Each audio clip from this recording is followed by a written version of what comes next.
This is the final day of Kings Island week. Nothing too special, but still hopefully a great video. I hope anyone who went to Pass Holder Preview today had fun, and anyone visiting tomorrow will enjoy as well. I unfortunately will not be visiting this weekend, but I will be working on some videos for you guys to watch. Anyways, today I will be going over where to ride each Kings Island coaster. This list will not include the Great Pumpkin Coaster, Flying Ace Aerial Chase, Woodstock Express, or Surf Dog if you count that as a coaster. First off alphabetically is Adventure Express. This isn't too thrilling and it won't alter your experience depending on where you sit, however I think the front row is the best just because of the slightly better view you get.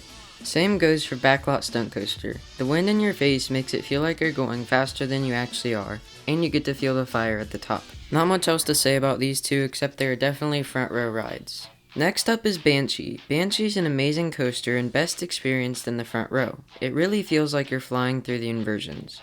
I promise all of these are not front row, just wait. The next coaster is Diamondback. Diamondback is a hypercoaster featuring the staggered seating style which makes the train longer than normal.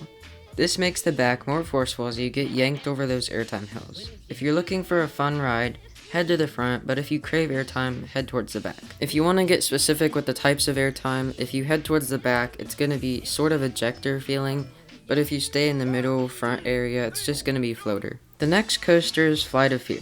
This is probably a front row ride, even though you can't really see anything. The front row gives you some wind, and you'll probably feel like you're going faster in the front than any other car in the train. The next one on the list is Invertigo. Invertigo is probably best experienced in the very front or very back row since they both provide a front row experience. It's just a matter of if you get it the first round or the second round. Mystic Timbers is an interesting one. There isn't really a difference in forces between the back or the front row. If you're going for the views, then I suggest the front row. Otherwise, anywhere else on the train is going to give you about the same forces as any other row. Orion is the park's biggest coaster. My favorite place to ride is definitely the back row, especially the far seat. The reason behind this is the twisted airtime hill before the brake run. You will absolutely get ejected. On the bat, I think that the back row sways a little bit more intense than any other row on the train, so if you want to feel the strength of this ride, make your way to the back. For the Beast, you're going to want to head to one of the middle rows of the cars, in between the wheel seats if you're trying to avoid a rough ride. If not, you can head to the front or the back, whichever you prefer.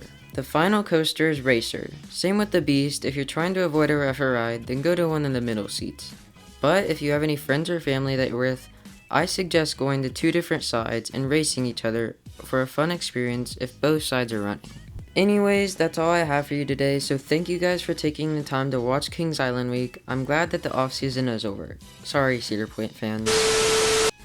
I would like to thank everyone who joined the series, and I hope to continue the tradition next year. I hope you enjoyed, and I will see you next week for the 1000 subscriber special.